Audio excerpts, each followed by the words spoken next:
Man, I'm full-fledged. Even still to this day, man, it's people that went to Jeff, man, and you mentioned the Pueblos, I'm one of the first names they gonna mention, man.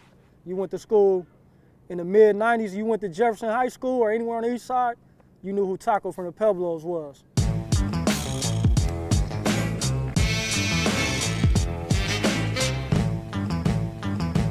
It's a Pueblo's a community.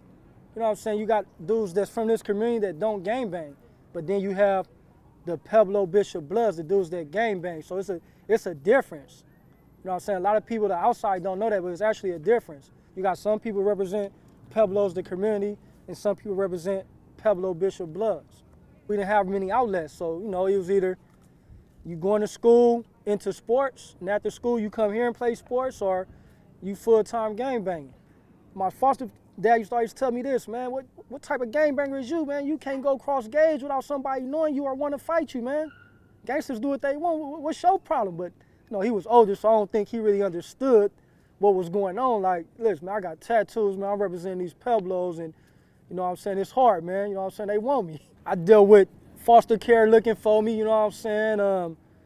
The police looking for me, you know what I'm saying? Because, you know what I'm saying, I was a ward of the state, so she didn't want to get in trouble, so she had to send the social workers and police to my godmom house looking for me, but, you know, I beat that system, you know what I'm saying? Like I always tell everybody, little did they know it, shit, they would have came to the school looking for me, I would have been caught, because I went to school every day, man. Have you ever heard of Detective Arcienega? Arcienega, yeah, I remember that. Yeah, I remember that asshole, yeah. I think he just retired. Yeah, I remember that asshole, but it seemed like man. Everybody from the low bottoms, man, had a run-in with Detective Arcienega. Man, listen, man, I was right here leaving the park one day, walking, you know what I'm saying, to the projects, man. He jumped out, him and he had a female partner with her, I can't think of her name right now. But yeah, I remember Schwarzenegger, man, but him me up, want to take pictures of my tattoos, and one of my older homies, rest in peace, like, you can't do that, man. He a minor, you can't take pictures. You know what I'm saying? Shout out to Beauvais, he always stuck up for me, but he was like, nah, man, you can't take pictures of him. But I'm talking, man, they harassed me and ripped my shirt off me, want to get pictures of my tattoos and everything. What they call you, man, they don't call me nothing, man. Leave me alone. But yeah, I remember that dude, man. So you guys called him Schwarzenegger?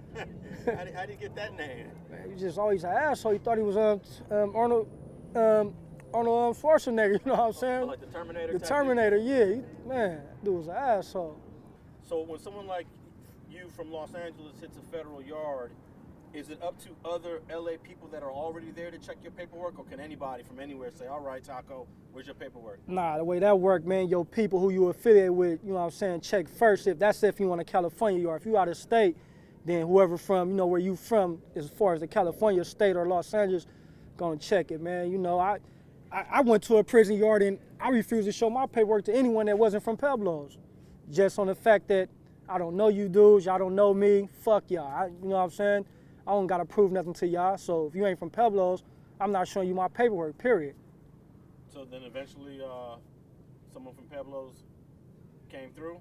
Yeah, eventually homies came through, or dudes from other prisons that knew me and knew what I was about, stepped up, like, nah, he's straight, we know him from here and he's solid, so I didn't really have them problems. Do you ever figure out through your discovery, like, how'd they get on you so quick?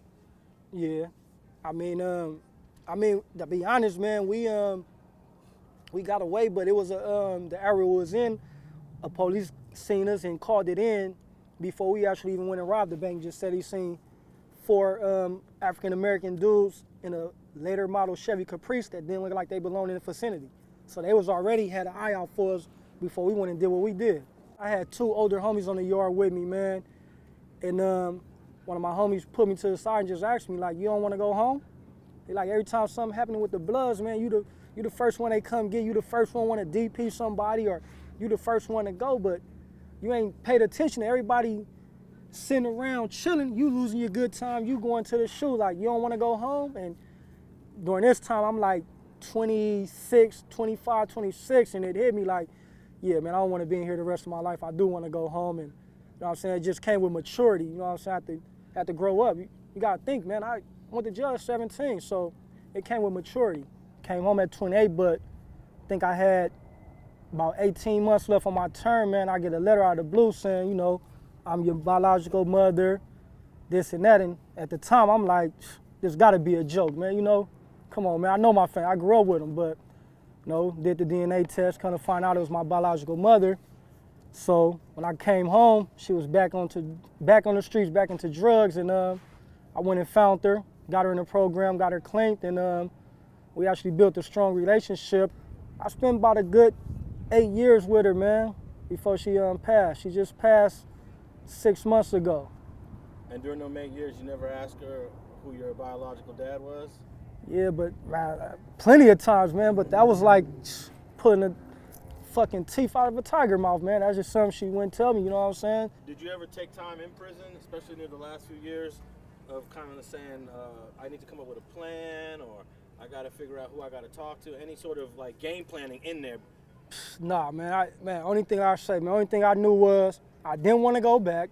And like I say, dudes that got a job don't go to jail because you working, so you ain't doing nothing illegal. So that was it, that was all. That was the only planning was, I'm gonna give me a job, you know what I'm saying? And that's what it is, you know what I'm saying? I've been having God and bless me, I've been having a job since I've been home, man, my second week home. The goal is to open up a store over here to create jobs, you know what I'm saying, for the youth, because when I was growing up, we had summer jobs, we had all these different programs that the city and government funded for the youth, but we don't have that no more. So the goal is to create jobs and create something positive for the youth to do. Mainly, I deal with a lot of people outside of Los Angeles, man, you know what I'm saying? I met some heavyweights in the fashion world that's helped me out a lot and gave me pointers, you know what I'm saying? They like what I'm doing, like my consistency, and you know what I'm saying? So I just been, taking it one day at a time, you know what I'm saying? I'm into everything. If there was someone that has a store that doesn't mind putting them in there, would you do that? I guess you have to share revenue like that. How does that work? Yeah, I mean, you get them so many and then they get a percentage of it. You know what I'm saying? I don't mind that. I've actually been offered that, you know what I'm saying? It's just at the time right now what I'm doing, you know what I'm saying? I believe in no handouts, doing everything brick by brick from the ground up, you know what I'm saying?